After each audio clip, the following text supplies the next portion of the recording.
Hello बच्चों, कैसे हैं आप? और कैसी चल रही है आपकी पढ़ाई? ये तो बहुत अच्छी बात है कि हम लोग प्रतिदिन सुबह 9 बजे से 10 बजे अपनी कॉपी और कलम के साथ मेरा दूरदर्शन मेरा विद्यालय कार्यक्रम देखने के लिए तैयार रहते हैं, जहां क्लास 6 से 8 की पढ़ाई होती है और साथ-साथ कुछ अन्य रोचक जानकारियां भी हमें मिलती हैं। कार्यक्रम में बताई जा रही इम्पोर्टेंट पॉइंट्स को हम नोट भी करते हैं ताकि बाद में उनका रिवीजन कर सकें। और हाँ बच्चों, एक बात और, हम लोग जो भी चीजें मेरा दूरदर्शन मेरा विद्यालय कार्यक्रम में सीखते हैं उसका अध्ययन अपनी किताब में जरूर करें। इससे उन चैप्टर्स को हम पूरी तरह समझ पाएंगे। आज हम लोग पढ़ाई करेंगे गणित की, जिसमें सबसे पहले क्लास 6 में जानेंगे पूर्णांकों का प्रतिलोम व तत्समक गुण के बारे में। उसके बाद क्लास 7 में सर्वांग समता का अर्थ का अध्ययन करेंगे। फिर क्लास 8 में भागफल विधि से वर्गमूल ज्ञात करना सीखेंगे। तो चलिए शुरू करते हैं आज की गणित की क्लास मेरा दूरदर्शन मेरा विद्यालय के साथ। बापू की कहानी, जिसमें हम बात करेंगे महात्मा गांधी के जीवन के बारे में। पिछली बार हमने ये जाना कि भारत से लौटकर बापू अपने परिवार के साथ जब दक्षिण अफ्रीका पहुंचे तो उन्हें जहाज से उतरने नहीं दिया गया। उन्होंने दक्षिण अफ्रीका में सत्याग्रह आंदोलन भी शुरू किया। वे अपने साथियों के साथ एक बस्ती में रहने लगे। उन्होंने वहीं अपना आश्रम बनाया।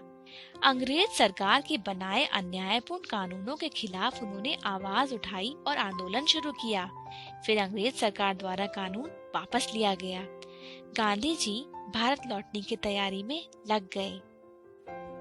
स्वदेश लौटकर 1 साल तक गांधी जी ने देश भर में घूमा।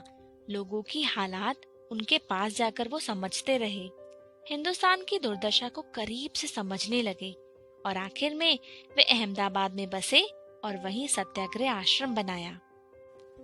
यहाँ पर जुलाहों को बुलाकर गांधी जी ने अपने हाथ से कपड़ा बनाना सीखा। अब गांधी जी कांग्रेस के कामकाज में हिस्सा लेने लगे थे। कांग्रेस नेताओं के कहने से चंपारण के एक किसान गांधी जी को बिहार लेकर आए। किसान नील के व्यापारियों से बड़े परेशान थे। लंदन में उनके साथ पड़े हुए वकीलों की गांधी जी ने मदद ली। नीलहों के अत्याचारों पर रपट तैयार करके सरकार पर जोर डालना था कि वो कानून बदले। वकील किसानों का मामला लेकर अदालत का दरवाजा खटखटाना चाहते थे। गांधी जी सत्याग्रह के तरीके सीख चुके थे। उन्होंने एक अलग रास्ता सुझाया। उन्होंने कहा, जहाँ रैयत इतनी कुचली गई है, जहाँ सब इतने भयभीत रहते हैं, वहाँ कचहरियों के मार्फत थोड़े ही इलाज हो सकता है। लोगों के लिए सच्ची दवा तो उनके डर को भगाना है। किसानों से मिल मिलकर गांधी जी ने उनका दुख दर्द पूछा। उनकी रपट तैयार वो करते गए। वे सर्वेक्षण कर रहे थे, तभी उनकी गिरफ्तारी के आदेश आ गए। अदालत में गांधी जी ने एकदम निडरता से कहा कि वो चंपारण नहीं छोड़ेंगे। बाहर असंख्य लोग गांधी जी के समर्थन में जमा थे। दबाव में आकर मजिस्ट्रेट ने उन्हें छोड़ दिया। लगभग 8 महीने गांधी जी चंपारण में रहे। दक्षिण अफ्रीका की ही तरह यहाँ भी सत्य की जीत हुई। अंग्रेज सरकार ने घुटने टेके। किसानों को परेशान करने वाली नील की खेती का अंत हुआ। चंपारण सत्याग्रह की सफलता ने गांधी जी को कांग्रेस के मुख्य नेताओं के आगे खड़ा कर दिया। चंपारण की ही तरह गुजरात के खेड़ा में भी किसानों ने सत्याग्रह किया। वकील सरदार पटेल अब कांग्रेस के नेता बन चुके थे। अहमदाबाद में कपड़ों के कारखानों के मजदूरों ने हड़ताल कर दी थी। उनकी नेता थी कारखानों की मालिक की बहन अनसुईया साराभाई। मजदूरों के लिए यहाँ गांधी जी ने उपवास किया। फिर ऐसा समझौता कराया जो सबको मंजूर था। खूब ढूंढने के बाद गांधी जी को एक चरखा मिला और अब खादी का समय आ गया था। सन 1921 में ऐसे कई विरोधों के मिलने से असहयोग आंदोलन उभर कर आया। यह पूरे देश में फैल गया। अब आजादी की लड़ाई के मुख्य नेता गांधी जी ही थे। सन 1930 में नमक सत्याग्रह शुरू हुआ, जो और भी बड़ा आंदोलन था। सन 1942 में सबसे बड़ा आंदोलन शुरू हुआ, भारत छोड़ो आंदोलन। अब अंग्रेजों के लिए भारत पर राज करना मुश्किल था। सन 1944 में रेडियो पर एक भाषण में नेताजी सुभाष चंद्र बोस ने पहली बार गांधी जी को एक विशेष नाम से पुकारा। पता है वो नाम क्या था? राष्ट्रपिता। और तभी से हम गांधी जी को राष्ट्रपिता कहकर बुलाते हैं। और गांधी जी तो अपने दो प्रिय हथियारों की ही बात करते रहे। जानते हो वो क्या थे? वो थे सत्य और अहिंसा। आज हम सीखेंगे पूर्णांकों के संदर्भ में निम्नलिखित गुण।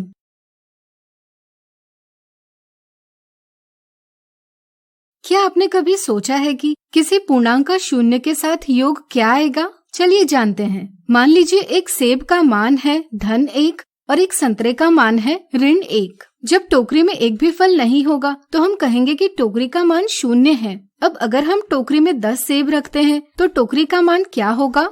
सोचिए। सही सोचा। पहले टोकरी का मान 0 था, लेकिन 10 सेब रखे जाने पर टोकरी का मान अब धन 10 हो गया है। ऐसा इसलिए हुआ क्योंकि 0 के साथ 10 जोड़े जाने पर परिणाम 10 ही आता है। इसी प्रकार अगर हम खाली टोकरी में 8 संतरे रखते हैं तो टोकरी का मान बन जाएगा 0 धन ऋण 8 बराबर ऋण 8। इसी प्रकार से किसी भी पूर्णांक a को 0 के साथ जोड़ने पर परिणाम वही पूर्णांक आता है। चूँकि 0 के जोड़े जाने से पूर्णांक नहीं बदलता, इसलिए हम कहते हैं कि 0 पूर्णांकों के लिए एक योज्य तत्समक यानी एडिटिव आइडेंटिटी है। अब चलिए जानते हैं पूर्णांकों का गुणात्मक तत्समक यानी मल्टीप्लिकेटिव आइडेंटिटी गुण। लेकिन इससे पहले एक सवाल आपके लिए। क्या आप बता सकते हैं ऐसी कौन सी संख्या है जिसके साथ किसी पूर्णांक का गुणा किए जाने पर परिणाम वही पूर्णांक प्राप्त होता है? सोचिए। सही सोचा, वह संख्या है 1। आइए इसे समझें। मान लीजिए हमने कुछ लाल और कुछ नीले बटन लिए। लाल बटन का मान हमने धन 1 माना और नीले बटन का मान ऋण 1 माना। अगर हम 10 लाल बटन लेते हैं और इन्हें एक पंक्ति में व्यवस्थित करते हैं तो इनका मान 1 गुना 10 से प्राप्त किया जा सकता है, जो होगा धन 10। इसी तरह अगर हम 10 नीले बटन लेते हैं और इन्हें एक पंक्ति में व्यवस्थित करते हैं तो इनका मान 1 गुना ऋण 10 से प्राप्त किया जा सकता है, जो होगा ऋण 10। इससे आप समझ सकते हैं कि किसी पूर्णांक का 1 के साथ गुणा किए जाने पर परिणाम वही पूर्णांक प्राप्त होता है। व्यापक रूप में a गुणा 1 बराबर a और या 1 गुणा a बराबर a। इसलिए एक गुणन के लिए गुणात्मक तत्समक है। क्या ऋण 1 भी एक गुणात्मक तत्समक है? सोचिए। बिल्कुल सही। ऋण 1 से गुणा करने पर पूर्णांक का मान बदल जाता है, इसलिए ऋण 1 को हम गुणात्मक तत्समक नहीं कह सकते। अब आइए योज्य प्रतिलोम यानी एडिटिव इनवर्स की समझ बनाएं। मान लीजिए आप स्थान 0 पर खड़े हैं। आपके दाईं ओर का अंतर धनात्मक पूर्णांक से मापा जाता है और बाईं ओर का अंतर ऋणात्मक पूर्णांक से। यदि आप 7 मीटर बाईं ओर जाते हो तो आप ऋण 7 पर पहुंच जाएंगे, लेकिन अगर आप 7 मीटर दाईं ओर जाते हो तो आप 7 पर पहुंच जाएंगे। यहाँ आपने समान अंतर तय किया, लेकिन विपरीत दिशाओं में किया। यानी कि ऋण 7 और 7 0 से बराबर अंतर पर है, लेकिन विपरीत दिशाओं में है। ऐसे दो पूर्णांक जिनका स्थान 0 से विपरीत दिशाओं में समान अंतर पर हो तो वे एक दूसरे के योज्य प्रतिलोम कहलाते हैं। इसी प्रकार हम कह सकते हैं कि 3 0 के दाईं ओर है, जबकि ऋण 3 0 के बाईं ओर, लेकिन दोनों का अंतर 0 से 3 कदमों पर है। इसलिए 3 और ऋण 3 एक दूसरे के योज्य प्रतिलोम है।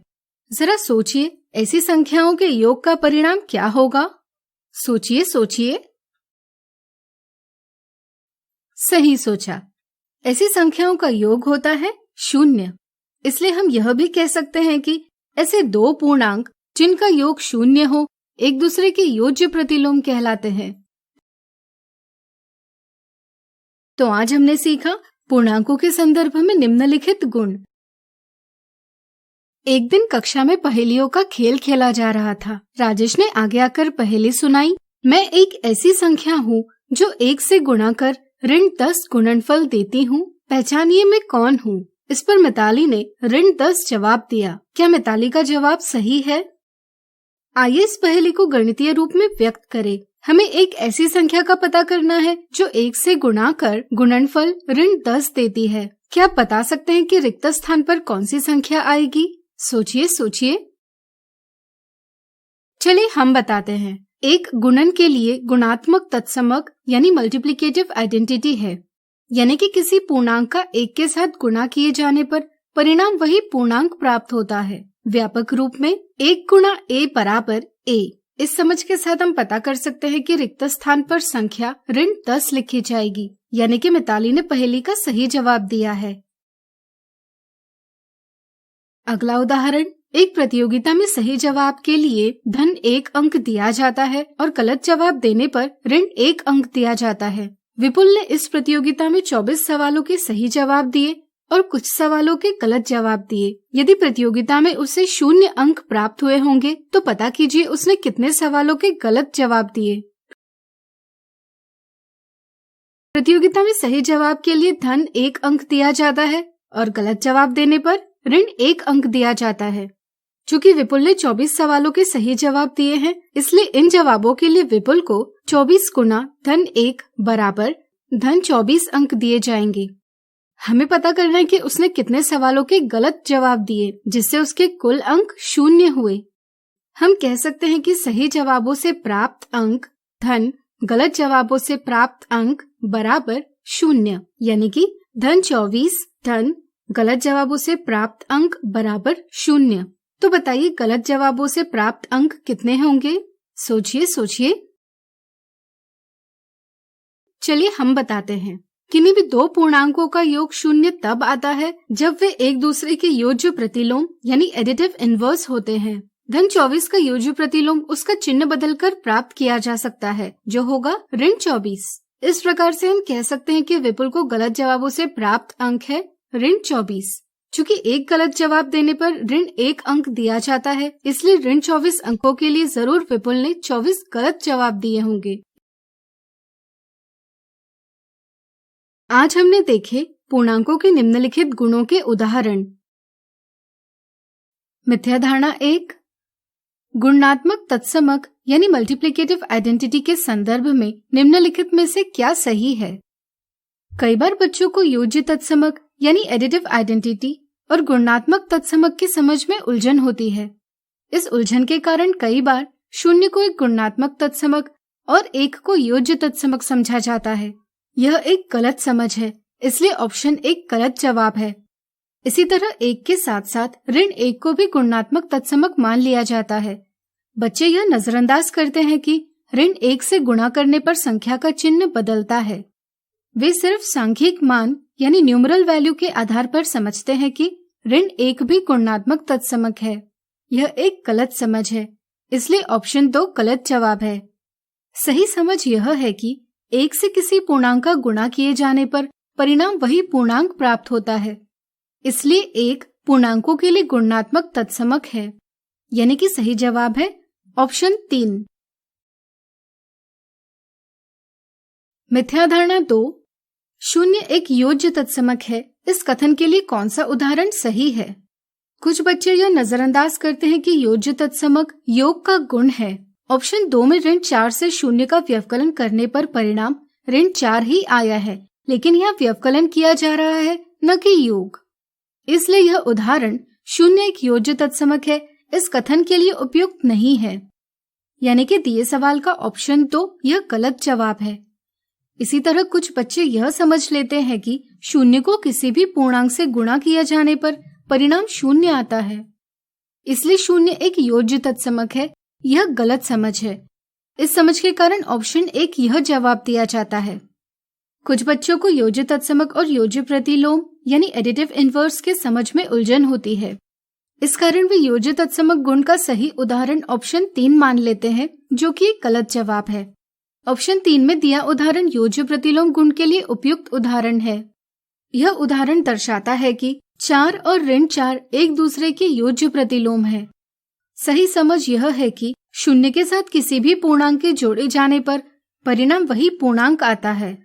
जैसे ऋण 4 धन 0 बराबर ऋण 4 या 0 धन ऋण 4 बराबर ऋण 4। इसलिए शून्य एक योज्य तत्समक है। इस समझ के साथ ऑप्शन 4 यह सही जवाब दिया जाता है।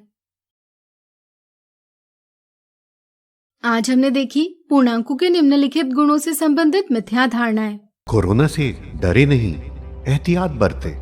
वैसे तो स्वच्छता और व्यक्तिगत साफ सफाई हर समय जरूरी है, लेकिन अभी कोरोना महामारी फैलने के दौर में यह एकदम आवश्यक हो गई है। बस यह जानने की जरूरत है कि साफ सफाई करने के दौरान आप किन बातों के प्रति विशेष तौर पर सजग रहें। आइए इसे बिंदुवार समझ लें।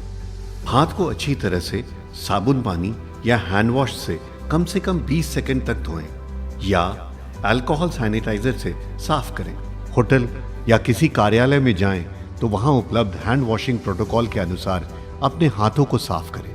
कोरोना संक्रमित या कोरोना संदिग्ध व्यक्ति या खांस छींक रहे व्यक्ति से कम 1 मीटर की दूरी बनाए रखें। भीड़ भाड़ में मास्क लगाए रखें या मुंह नाक को ढक कर रखें। यदि घर में कोरोना संक्रमित व्यक्ति क्वारंटाइन में है तो उसके व्यक्तिगत उपयोग की चीजों जैसे बर्तन, ग्लास, कप, तौलिया, बिस्तर का इस्तेमाल न करें।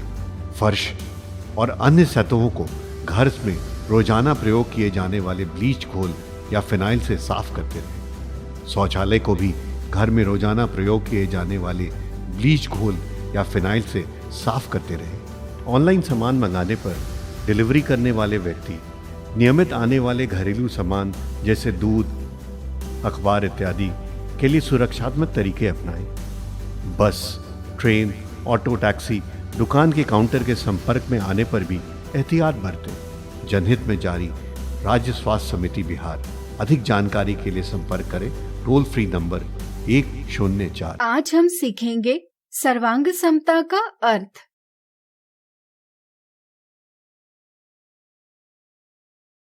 कई बार हमारे आसपास ऐसी आकृतियां दिखती है जो एक दूसरे से हूबहू मिलती है।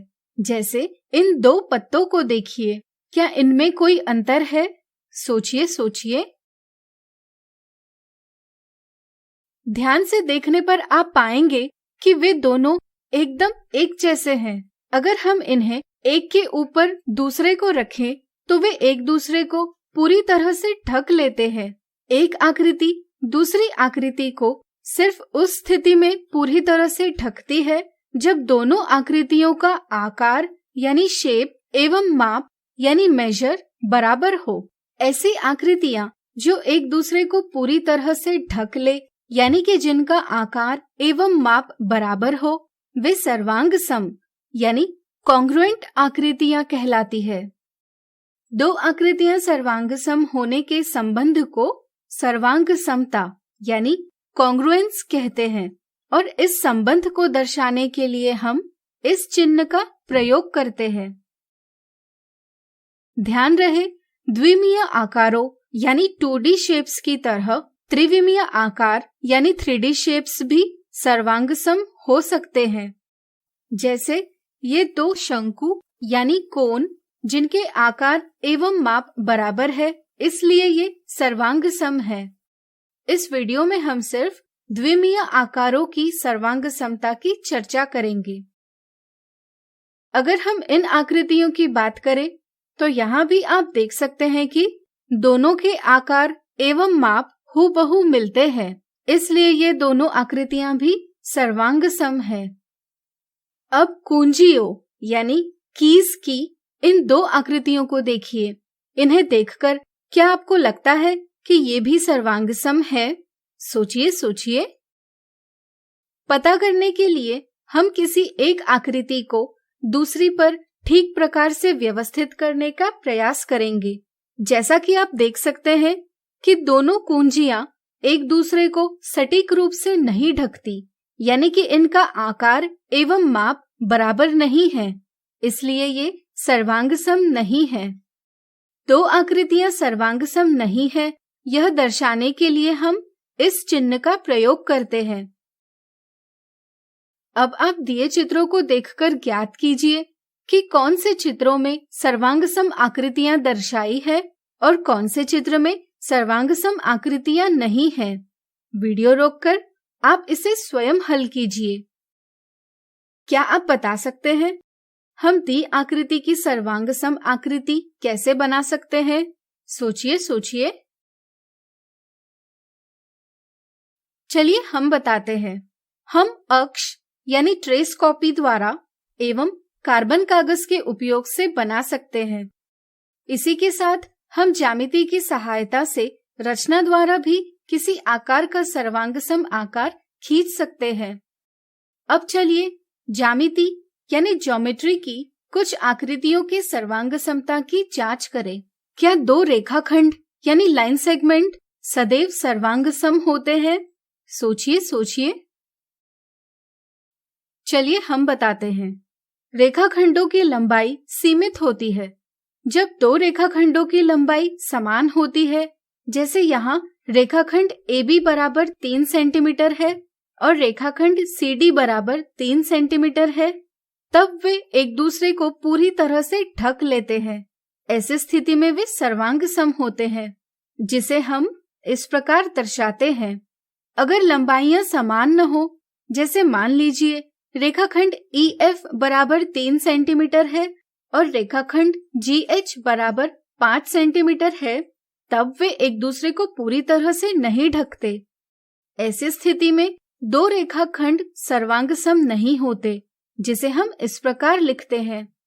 इसलिए रेखाखंडों के सर्वांगसमता की जांच सिर्फ उनकी लंबाई के आधार पर की जाती है। इससे कोई फर्क नहीं पड़ता कि रेखाखंडों की स्थिति यानी पोजीशन कैसी है। अगर रेखाखंडों की लंबाइयां बराबर हो, तब वे सर्वांगसम होते हैं। इसके विपरीत हम यह भी कह सकते हैं कि अगर दो रेखाखंड सर्वांगसम हो, तो उनकी लंबाइयां बराबर होती है। अब चलिए कोणों की सर्वांगसमता की बात करें। इन दो कोणों को देखिए, दोनों की माप 30 डिग्री है। क्या ये सर्वांगसम है? चलिए पता करें। हम ट्रेस पेपर पर कोण PQR बना लेंगे और इसे कोण AOB पर रखेंगे। समायोजित करने पर हम देखते हैं कि शीर्ष Q शीर्ष O को, भुजा QP भुजा OB को और भुजा QR भुजा OA को पूरी तरह से ढक लेते हैं। इससे यह पता चलता है कि दोनों कोण सर्वांगसम है, यानी कि कोण PQR कोण AOB से सर्वांगसम है। अब मान लीजिए कि OB की लंबाई QP की लंबाई से अधिक होती, तो ऐसी क्या स्थिति में कोण PQR और कोण AOB सर्वांगसम होते? सोचिए सोचिए। ध्यान रहे, इससे कोई फर्क नहीं पड़ता कि कोणों की भुजाओं की लंबाइयां क्या है। अगर कोणों की माप बराबर होगी तो कोण सर्वांगसम कहलाते हैं। यानी कि कोणों की सर्वांगसमता की जांच कोणों की माप के आधार पर की जाती है। यानी कि अगर दो कोणों की माप बराबर हो तो वे सर्वांगसम होते हैं। इसी के विपरीत हम कह सकते हैं कि अगर दो कोण सर्वांगसम हो तो उनकी माप बराबर होती है। अगर दो ऐसे कोण ले जिनकी माप बराबर नहीं, तो इन्हें किसी भी प्रकार से एक के ऊपर एक नहीं रखा जा सकता, जिससे कि एक कोण की शीर्ष एवं भुजाएं दूसरे कोण के शीर्ष एवं भुजाओं पर सटीक रूप से आए। ऐसी स्थिति में दो कोण सर्वांगसम नहीं हो सकते। त्रिभुजों की सर्वांगसमता समझते हुए अगले वीडियो में इसे और अच्छे से जानेंगे। आज हमने सीखा सर्वांगसमता का अर्थ। आज हम सीखेंगे त्रिभुजों की सर्वांगसमता।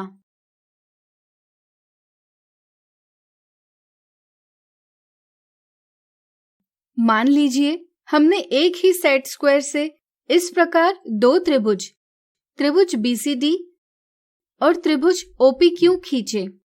चूंकि दोनों एक ही सेट स्क्वायर द्वारा खींचे गए हैं, इसलिए हम कह सकते हैं कि इनका आकार एवं माप बराबर है। हमें ज्ञात है कि जब दो आकृतियों का आकार एवं माप समान हो तब वे सर्वांग सम यानी कॉन्ग्रुएंट होती है।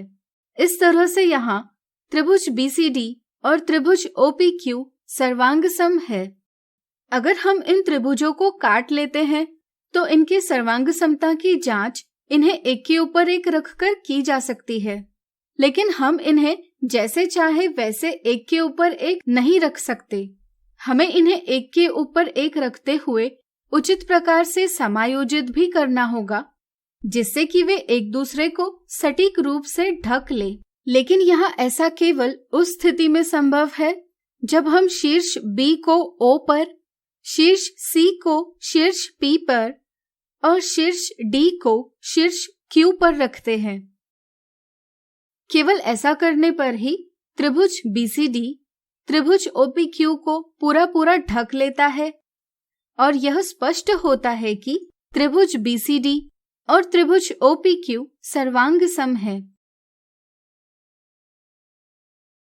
इस तरह से सर्वांग समता के संदर्भ में हमें त्रिभुज के भागों के सुमेलन यानी मैचिंग या करस्पॉन्डेंस का ध्यान रखना आवश्यक है। जैसे यहाँ शीर्षों का सुमेलन इस प्रकार है। B का सुमेलन है O से, C का सुमेलन है P से, D का सुमेलन है Q से। ये वे शीर्ष है जो एक दूसरे को पूरी तरह से ढक लेते हैं। इसी तरह यहाँ हम भुजाओं का भी सुमेलन देख सकते हैं, जिसे हम इस प्रकार दर्शाएंगे। BC का सुमेलन है OP से, CD का सुमेलन है PQ से और BD का सुमेलन है OQ से। इसी तरह यहाँ हम कोणों का भी सुमेलन देख सकते हैं, जिसे हम इस प्रकार दर्शाएंगे। कोण B का सुमेलन है कोण O से, कोण C का सुमेलन है कोण P से एवं कोण D का सुमेलन है कोण Q से। इन सभी को हम आसान रूप में इस तरह भी दर्शा सकते हैं। इन सभी सुमेलनों को हम संक्षेप में सर्वांग समता के इस संकेत से दर्शाते हैं। सर्वांग समता का संबंध दर्शाते समय हम सुमेलनों का ध्यान रखते हैं, इसलिए हम दिए त्रिभुजों की सर्वांग समता इस तरह दर्शा सकते हैं क्योंकि इनमें त्रिभुजों के भागों के सुमेलनों का ध्यान रखा गया है। लेकिन सर्वांग समता का संबंध हम इस तरह नहीं दर्शा सकते क्योंकि इनमें त्रिभुजों के भागों के सुमेलनों का ध्यान नहीं रखा जा रहा। यानी कि अगर हम शीर्ष B को शीर्ष P पर, शीर्ष C को शीर्ष Q पर और शीर्ष D को शीर्ष O पर रखने का प्रयास करेंगे तो हमें ज्ञात होगा कि दोनों त्रिभुज एक दूसरे को नहीं ढकते। सुमेलनों को समझकर हम यह पता कर सकते हैं कि सर्वांग सम त्रिभुजों में संगत शीर्ष, संगत कोण और संगत भुजाएं कौन सी है। जैसे इन सुमेलनों को देखकर हम बता सकते हैं कि यहाँ संगत शीर्षों के युग्म हैं शीर्ष B और शीर्ष O, शीर्ष C और शीर्ष P एवं शीर्ष D और शीर्ष Q। संगत कोणों के युग्म हैं कोण B और कोण O, कोण C और कोण P एवं कोण D और कोण Q। इसी तरह यहाँ संगत भुजाओं के युग्म हैं BC और OP, CD और PQ एवं BD और OQ। जब दो आकृतियां जैसे यहाँ दो त्रिभुज, त्रिभुज BCD और त्रिभुज OPQ सर्वांग सम हो तो ऐसी स्थिति में संगत भाग बराबर होते हैं। इसलिए हम कह सकते हैं कि कोण B बराबर कोण O, कोण C बराबर कोण P एवं कोण D बराबर कोण Q। इसी तरह भुजा BC बराबर भुजा OP, भुजा CD बराबर भुजा PQ एवं भुजा BD बराबर भुजा OQ। अब मान लीजिए त्रिभुज ABC त्रिभुज DEF से सर्वांग सम है। क्या अब आप बता पाएंगे कि दोनों त्रिभुजों में संगत शीर्ष, संगत भुजाएं और संगत कोण कौन से हैं? इसे आप स्वयं ज्ञात कीजिए।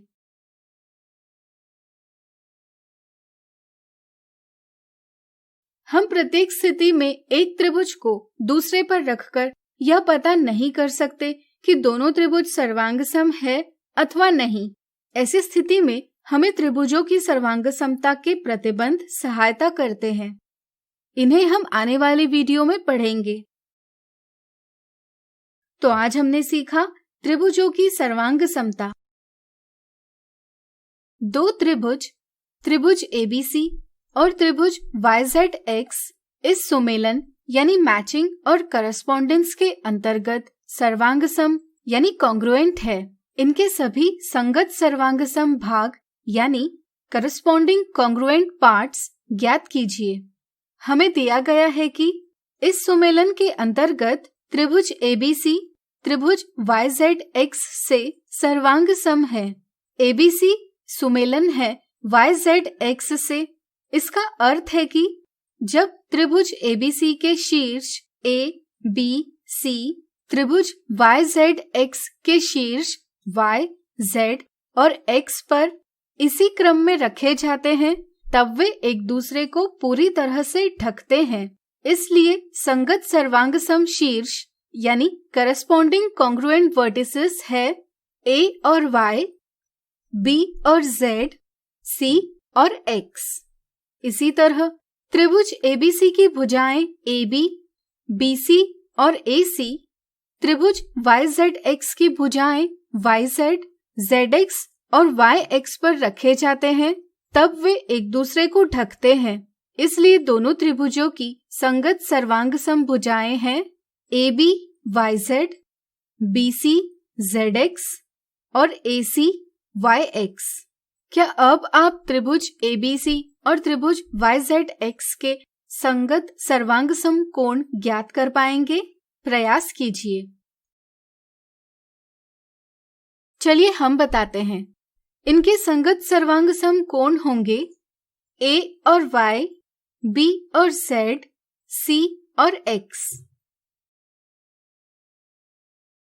अगला उदाहरण, अगर इस सुमेलन के अंतर्गत त्रिभुज एबीसी और त्रिभुज डीबीसी सर्वांग सम है, तो निम्नलिखित आकृति में कोण A का माप ज्ञात कीजिए। यहाँ इस सुमेलन के अंतर्गत त्रिभुज एबीसी और त्रिभुज डीबीसी सर्वांग सम है। यहाँ कोण A और कोण D त्रिभुज एबीसी और त्रिभुज डीबीसी इन सर्वांग सम त्रिभुजों के संगत कोण यानी करस्पॉन्डिंग एंगल्स है। क्या आप बता सकते हैं इन कोणों में क्या संबंध होगा? सोचिए सोचिए। बिल्कुल सही। चूंकि सर्वांग सम त्रिभुजों के संगत भाग बराबर होते हैं, इसलिए हम कह सकते हैं कि सर्वांग सम त्रिभुजों के संगत कोण A और कोण D सर्वांग सम होंगे। आपको याद ही होगा कि किसी भी त्रिभुज के सभी कोणों का योग 180 डिग्री होता है। इसलिए त्रिभुज डीबीसी में कोण डीबीसी धन कोण डीसीबी धन कोण D बराबर 180 डिग्री। यहाँ कोण डीबीसी बराबर कोण डीसीबी बराबर 70 डिग्री है। इसलिए 70 डिग्री धन 70 डिग्री धन कोण D बराबर 180 डिग्री, यानी कि कोण D बराबर 180 डिग्री ऋण 70 डिग्री धन 70 डिग्री। कोण D बराबर 180 डिग्री ऋण 140 डिग्री, यानी कोण D बराबर 40 डिग्री। चूंकि कोण D बराबर 40 डिग्री है और पहले कथन से कोण A कोण D से सर्वांग सम है, इसलिए हम कह सकते हैं कि कोण A बराबर 40 डिग्री है। तो आज हमने देखे सर्वांग समता से संबंधित उदाहरण। अगले वीडियो में हम देखेंगे सर्वांग समता से संबंधित मिथ्या धारणाएं। मिथ्या धारणा 1। अध्यापक ने फलक पर नीचे दी हुई आकृति खींची और बच्चों से पूछा, क्या निम्नलिखित रेखाखंड यानी लाइन सेगमेंट सर्वांग सम यानी कॉन्ग्रुएंट है? इस पर मीरा ने जवाब दिया नहीं, जबकि नताशा ने जवाब दिया हाँ। ज्ञात कीजिए किसने सही जवाब दिया। रेखाखंडों की सर्वांग समता यानी कॉन्ग्रुएंसी सिखाते समय रेखाखंड बराबर है यह दर्शाने के लिए समांतर रेखाखंडों का प्रयोग किया जाता है। इस कारण बच्चों की यह मिथ्या धारणा बन जाती है कि दो रेखाखंड केवल उस स्थिति में सर्वांग सम होते हैं जब उनकी लंबाइयां बराबर हो एवं वे समांतर हो। इस समझ के साथ वे सोचते हैं कि दिए रेखाखंड सर्वांग सम नहीं है, इसलिए मीरा के जवाब को वे सही मानते हैं और ऑप्शन 2 का चयन करते हैं। लेकिन ऑप्शन 2 एक गलत जवाब है। सही समझ यह है कि रेखाखंडों की सर्वांग समता की जांच के लिए वे समांतर है अथवा नहीं यह देखना गलत है। यहाँ पर यदि एक रेखाखंड को दूसरे रेखाखंड पर रखा जाए तो हम यह देखते हैं कि दोनों रेखाखंड एक दूसरे पर परस्पर व्याप्त होते हैं। इसलिए सिर्फ लंबाई के आधार पर यह तय किया जाता है कि वे सर्वांग सम है या नहीं। यहाँ दोनों रेखाखंडों की लंबाई समान है, इसलिए दिए रेखाखंड सर्वांग सम है। इसलिए नताशा ने सही जवाब दिया है, यानी कि ऑप्शन 1 सही जवाब है। मिथ्या धारणा 2, नीचे दिए हुए कोण यानी एंगल्स देखकर ज्ञात कीजिए कि वे सर्वांग सम है या नहीं। कुछ बच्चे यह देखते हैं कि कोण PQR और कोण XYZ के भुजाओं की लंबाई और कोणों की स्थिति अलग अलग है, इसलिए वे समझते हैं कि दिए कोण सर्वांग सम नहीं है। इसलिए वे ऑप्शन 1 यह गलत जवाब देते हैं। सही समझ यह है कि यदि कोणों का माप समान है तो वे सर्वांग सम होते हैं। इससे कोई फर्क नहीं पड़ता कि उनके भुजाओं की लंबाई कितनी है या स्थिति कैसी है। यहाँ कोण PQR और कोण XYZ इन दोनों कोणों की माप 50 डिग्री है, इसलिए कोण PQR कोण XYZ से सर्वांग सम है। इसलिए इस प्रश्न का सही जवाब ऑप्शन 2 है। मिथ्या धारणा 3, नीचे दिए गए त्रिभुज यानी ट्रायंगल्स सर्वांग सम है अथवा नहीं। कुछ बच्चे देखते हैं कि दर्शाए गए त्रिभुजों में कोणों का माप बराबर है, इसलिए वे सोचते हैं कि दिए त्रिभुज सर्वांग सम है और जवाब में ऑप्शन 1 देते हैं। चलिए पता करते हैं उनकी समझ और उनके द्वारा दिया गया जवाब सही है या गलत। अगर हम एक त्रिभुज को दूसरे त्रिभुज पर रखेंगे तो हमें ज्ञात होगा कि संगत कोण बराबर होने के बाद भी वे एक दूसरे को पूरी तरह से नहीं ढकते। तो क्या हम इन्हें सर्वांग सम कह सकते हैं? सोचिए सोचिए। नहीं, इसलिए ऑप्शन 1 गलत जवाब है। सही समझ यह है कि दो त्रिभुज सर्वांग सम होते हैं जब उनके संगत कोण और संगत भुजाएं बराबर हो एवं संगत शीर्ष एक दूसरे पर ठीक प्रकार से आए। चूंकि यहाँ भुजाओं की लंबाइयां बराबर नहीं, इसलिए यहाँ त्रिभुज XYZ त्रिभुज ABC से सर्वांग सम नहीं है, यानी कि दिए सवाल का सही जवाब है ऑप्शन 2। तो आज हमने देखी सर्वांग समता से संबंधित मिथ्या धारणाएं।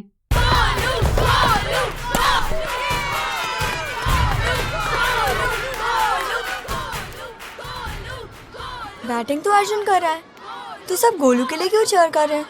वो तो घर पर बैठा है। अरे तुम्हें नहीं पता, वो इसलिए नहीं आया ताकि हमें इन्फेक्शन ना हो। नोवेल कोरोना वायरस बीमारी को फैलने से रोका जा सकता है। बुखार के साथ खांसी और छींक होने पर सार्वजनिक जगहों से दूर रहकर इसे फैलने से रोक सकते हैं। संख्या का वर्गमूल, भागफल विधि, square root of a number, division method. दोस्तों, इस वीडियो में आपका स्वागत है। इस वीडियो में हम भागफल विधि यानी डिवीजन मेथड से वर्गमूल ज्ञात करना सीखेंगे। हम जानते हैं कि किसी प्राकृत संख्या x का वर्गमूल वह संख्या होती है जिसका वर्ग x होता है। किसी पूर्ण वर्ग संख्या के एक साथ 2 वर्गमूल होते हैं, ऋणात्मक और धनात्मक। जैसे 4 का वर्गमूल 2 और ऋण 2, 9 का वर्गमूल 3 और ऋण 3 होता है। अब इन पूर्ण वर्ग संख्याओं को देखिए। हम इन संख्याओं का वर्गमूल अभाज्य गुणनखंडन विधि या घटाने की संक्रिया विधि के द्वारा ज्ञात कर सकते हैं। यदि हम ऐसी बड़ी पूर्ण वर्ग संख्याओं का वर्गमूल ज्ञात करने के लिए भी इन दोनों विधियों का प्रयोग करेंगे तो यह कठिन होगा और इसमें ज्यादा समय भी लगेगा, लेकिन इसे हम भागफल विधि द्वारा आसानी से हल कर सकते हैं। जैसे संख्या 3481 को लेते हैं और इसका वर्गमूल भागफल विधि से ज्ञात करने का प्रयास करते हैं। इस विधि का उपयोग हम विभिन्न चरणों में करेंगे। सबसे पहले इस तरह रेखाएं खींचेंगे। यहाँ भाज्य आएगा, यहाँ भाजक और यहाँ भागफल। इसके बाद हम दी गई संख्या के इकाई स्थान यूनिट्स प्लेस से शुरू करते हुए बाईं ओर अंकों के प्रत्येक युग्म पर एक एक बार लगाएंगे। हमारे पास यहाँ 4 अंक हैं, इसलिए यहाँ 2 युग्म बनाएंगे और 2 बार ही लगेंगे। जब कुल अंकों की संख्या सम होती है तो हम संख्याओं पर बार ऐसे ही लगाते हैं, लेकिन यदि यहाँ अंकों की संख्या विषम होती, जैसे इस संख्या में कुल अंकों की संख्या 5 है, तो बाईं ओर एक ही अंक पर बार लगेगा, इस तरह। अब हमें एक ऐसी प्राकृत संख्या ज्ञात करनी है जिसका वर्ग सबसे बाएं वाले बार के नीचे वाली संख्या यानी 34 के बराबर या उससे छोटा हो। हम यह भी कह सकते हैं कि हमें वह पूर्ण वर्ग संख्या ज्ञात करनी है जो 34 से छोटी या उसके बराबर हो। हम जानते हैं कि संख्या 25 और 36 पूर्ण वर्ग संख्याएं हैं और संख्या 34 25 और 36 के बीच में आती है, क्योंकि संख्या 25 वह सबसे बड़ी पूर्ण वर्ग संख्या है जो संख्या 34 से छोटी है। इसलिए हम संख्या 25 को संख्या 34 के नीचे लिखेंगे। यहाँ संख्या 34 पहला भाज्य डिविडेंड है। 25 संख्या 5 का वर्ग है, इसलिए हम 5 को भाजक डिवाइजर मानेंगे। यहाँ भागफल कोशेंट का पहला अंक भी 5 ही होगा, क्योंकि 5 गुना 5 बराबर 25 होता है। शेषफल ज्ञात करने के लिए दोनों संख्याओं को घटा देंगे। यहाँ शेषफल 9 प्राप्त होगा। अब अगले युग्म की संख्या को प्राप्त शेषफल के बाद लिखिए। इससे हमें एक नई भाज्य संख्या मिलेगी 981। अब नए भाजक के इकाई के स्थान के लिए एक रिक्त स्थान छोड़िए और पुराने भाजक के इकाई स्थान के अंक को 2 से गुणा कीजिए। इसके बाद प्राप्त गुणनफल को रिक्त स्थान के आगे इस प्रकार लिखिए। इस रिक्त स्थान को भरने के लिए हम वह सबसे बड़ा अंक ढूंढेंगे जो भागफल का नया अंक होगा और नए भाजक को भागफल के इस नए अंक से गुणा करने पर गुणनफल भाज्य से कम या बराबर प्राप्त हो। अब विभिन्न संख्याओं को रखकर इस संख्या को ढूंढिए। हमें मिला 109 गुना 9 बराबर 981, जो नए भाज्य संख्या के बराबर है। अब प्राप्त संख्या 9 को भाजक के रिक्त स्थान पर लिखिए, क्योंकि 109 गुना 9 बराबर 981 होता है, इसलिए भागफल का नया अंक 9 होगा। अब इसे नई भाज्य संख्या के नीचे लिखिए और दोनों संख्याओं का घटाव कर दीजिए। यहाँ हमें शेषफल 0 प्राप्त हो रहा है, क्योंकि यहाँ शेषफल 0 है और दी गई संख्या में कोई अंक शेष नहीं बचा है, इसलिए यह संख्या एक पूर्ण वर्ग संख्या है और यहाँ जो संख्या भागफल के स्थान पर है वह इस संख्या का वर्गमूल है। इस प्रकार हमें संख्या 3481 का वर्गमूल मिला 59, जिसे हम इस प्रकार लिखेंगे। वर्गमूल निकालने की इस विधि को भागफल विधि डिवीजन मेथड कहते हैं। इसे दीर्घ विभाजन विधि लॉन्ग डिवीजन मेथड भी कहा जाता है। इस विधि से हमें किसी संख्या का धनात्मक वर्गमूल ज्ञात होता है। इस संख्या का धनात्मक वर्गमूल 59 है। क्या आप इस संख्या का एक और वर्गमूल बता सकते हैं? यह होगा ऋण 59, क्योंकि ऋण 59 का वर्ग भी 3481 होता है। हमने देखा कि दी गई पूर्ण वर्ग संख्या में 4 अंक हैं और इसके वर्गमूल में 2 अंक हैं। क्या आप अंदाजा लगा सकते हैं कि इन पूर्ण वर्ग संख्याओं के वर्गमूल में कितने अंक होंगे? आप चाहें तो वीडियो को यहाँ रोककर सवाल को हल कर सकते हैं।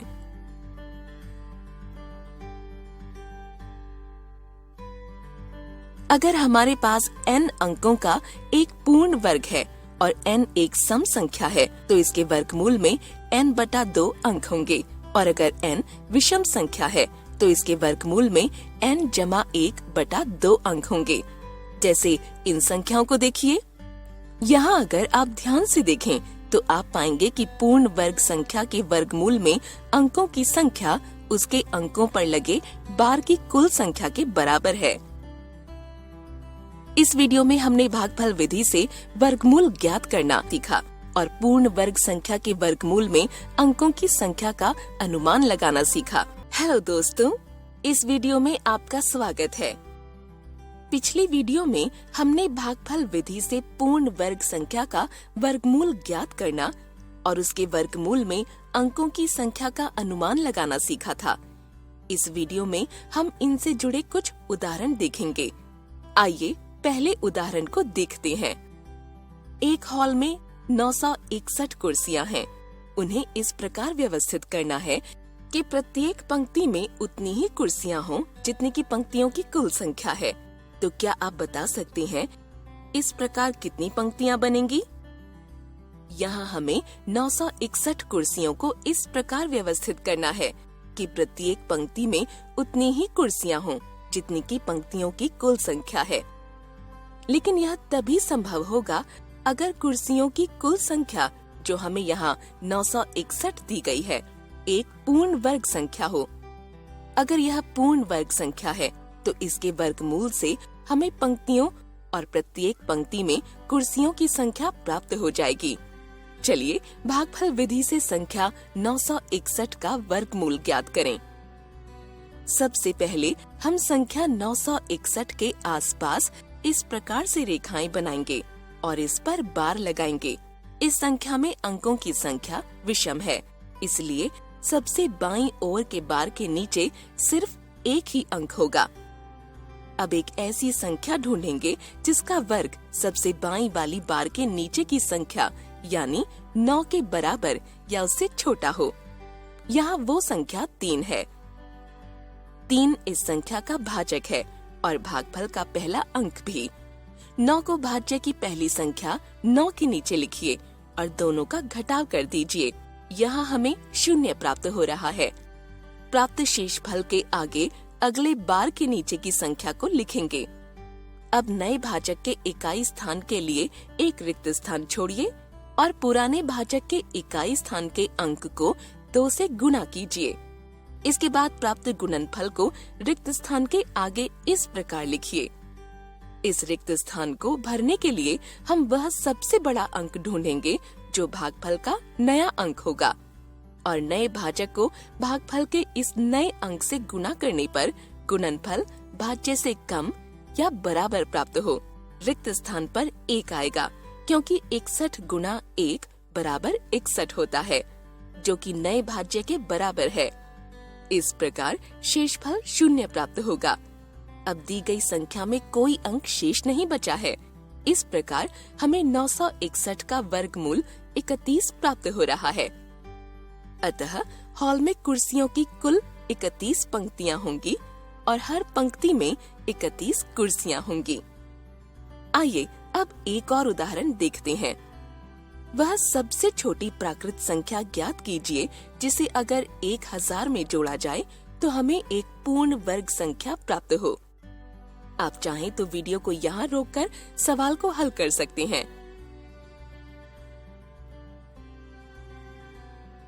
संख्या 1000 एक पूर्ण वर्ग संख्या नहीं है। क्या आप बता सकते हैं क्यों?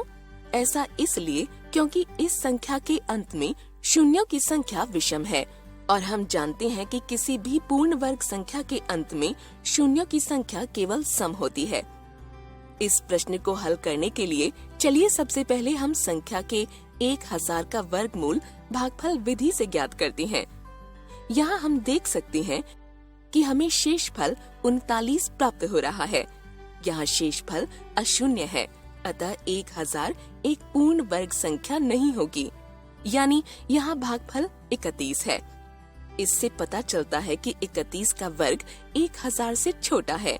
क्योंकि संख्या 32 संख्या 31 से बड़ी है, इसलिए संख्या 32 का वर्ग भी 31 से बड़ा होगा। 32 का वर्ग 1024 होता है। इसका मतलब अगली पूर्ण संख्या 32 का वर्ग 1000 से बड़ा होगा। अतः 1000 में संख्या 24 जोड़ने पर हमें एक पूर्ण वर्ग संख्या 1024 प्राप्त हो जाएगी। इस वीडियो में हमने वर्गमूल ज्ञात करने की भागफल विधि से जुड़े उदाहरण देखे। संख्या का वर्गमूल भागफल विधि से संबंधित साधारण गलतियाँ, square root of a number, common mistakes related to division method. दोस्तों, गणित के इस वीडियो में आपका स्वागत है। पिछली वीडियो में हमने भागफल विधि से वर्गमूल ज्ञात करने से जुड़े उदाहरण देखे। इस वीडियो में हम इनसे जुड़ी कुछ सामान्य गलतियों के बारे में जानेंगे। एक शिक्षक ने अपने छात्रों को संख्या 15,625 का वर्गमूल भागफल विधि से ज्ञात करने के लिए कहा। 3 छात्र रवि, अमित और विशाल ने प्रथम चरण पूरा किया, यानी कि पूर्ण वर्ग संख्या के अंकों पर बार लगाया। नीचे तीनों छात्रों की प्रतिक्रियाएं दी गई हैं। क्या आप बता सकते हैं इनमें से कौन सी सही है? आप चाहें तो वीडियो को यहाँ रोककर सवाल को हल कर सकते हैं। कई बच्चे अमित के उत्तर को सही मान लेते हैं। वो बाईं से दाईं ओर अंकों का युग्म बनाकर बार लगाते हैं, लेकिन यह गलत है। सही समझ यह है कि पूर्ण संख्या में हमें युग्म बनाने के लिए हमेशा इकाई के स्थान से, यानी कि दाईं ओर से शुरू करना होता है और उसके बाद बाईं ओर अंकों का युग्म बनाकर उन पर बार लगाना होता है। दूसरे विकल्प में रवि ने शुरुआत तो सही की। उसने इकाई के स्थान से, यानी कि दाईं ओर से शुरुआत की और उसके बाद बाईं ओर बढ़ते हुए बार लगाया, लेकिन उसने यहाँ संख्याओं का त्रिक यानी ट्रिपलेट बना दिया है, जो कि गलत है, क्योंकि यहाँ हमें संख्याओं का सिर्फ युग्म बनाना होता है। सही समझ यह है कि हमें किसी भी पूर्ण वर्ग संख्या के वर्गमूल में अंकों का अनुमान लगाते समय इकाई स्थान से, यानी कि दाईं ओर से युग्म बनाकर बार लगाना होता है।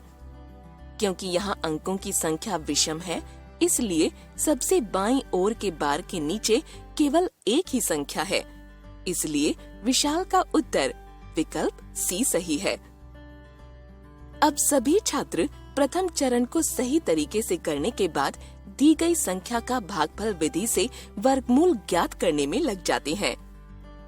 इस संख्या में 5 अंक हैं और इस पर 3 बार लगे हैं, इसलिए इसके वर्गमूल में 3 अंक होंगे। पहले बार के नीचे की संख्या 1 है, तो पहली संख्या हम 1 लेंगे, क्योंकि 1 का वर्ग 1 ही होता है और यह बार के नीचे वाली संख्या के बराबर है। अब हम संख्या 56 को नीचे लिखेंगे। इसके बाद रवि और अमित ने बताया कि यह संख्या पूर्ण वर्ग संख्या नहीं है, लेकिन विशाल को इसका वर्गमूल 125 प्राप्त हुआ। रवि ने इसे इस प्रकार से हल किया। यहाँ अंत में उसे 25 शेषफल के रूप में प्राप्त हो रहा है। यह प्रक्रिया गलत है, क्योंकि यहाँ जब दूसरी बार भाग किया गया तब संख्या 1, जो कि पुराना भाजक था, को 2 से गुना करके नया भाजक नहीं बनाया गया। अब हम अमित के उत्तर को देखते हैं। अमित ने नया भाजक बनाने के लिए पुराने भाजक की पूरी संख्या को 2 से गुना कर दिया, जो कि गलत है, क्योंकि हमें सिर्फ पुराने भाजक के इकाई के अंक को ही 2 से गुना करना होता है, न कि पूरी संख्या को। विशाल का हल सही है। विशाल ने संख्या 15,625 का वर्गमूल इस प्रकार से ज्ञात किया। यह सही विधि है। तो आज की वीडियो में हमने भागफल विधि से वर्गमूल ज्ञात करना और वर्गमूल में अंकों के अनुमान लगाने से जुड़ी कुछ सामान्य गलतियों के बारे में जाना। तो आशा करती हूँ बच्चों, आज के एपिसोड में आपने जरूर कुछ नया सीखा होगा। आप अपने विचार हमें स्क्रीन पर दिए गए व्हाट्सएप नंबर 9431043527 या ईमेल आईडी bepcddprogram@gmail.com पर भेज सकते हैं। और हाँ, आप मेरा दूरदर्शन मेरा विद्यालय कार्यक्रम को कभी भी बिहार शिक्षा परियोजना परिषद के YouTube चैनल पर देख सकते हैं। इसके लिए सर्च करें BEPC मेरा दूरदर्शन मेरा विद्यालय और कार्यक्रम को देखें, इम्पोर्टेंट पॉइंट्स को नोट करें और क्वेश्चंस हल करें। इसके अलावा इसके सारे एपिसोड बिहार शिक्षा परियोजना परिषद की वेबसाइट पर डिजिटल लर्निंग सेक्शन में भी उपलब्ध है। विजिट करें www.bepcssa.in। और आपको तो पता ही है कि आप खुद से लिखी कविताएं, कहानियां, पेंटिंग्स या इनके 2 से 3 मिनट के वीडियो भी हमें स्क्रीन पर दिए गए व्हाट्सएप नंबर या ईमेल आईडी पर अपना नाम, कक्षा, विद्यालय का नाम, प्रखंड और जिले के नाम के साथ भेज सकते हैं। हम चुने गए एंट्रीज को आने वाले एपिसोड में प्रसारित भी करेंगे। तो घर पर रहें, पढ़ते रहें, बढ़ते रहें। मिलते हैं अगले एपिसोड में। बाय बाय बच्चों।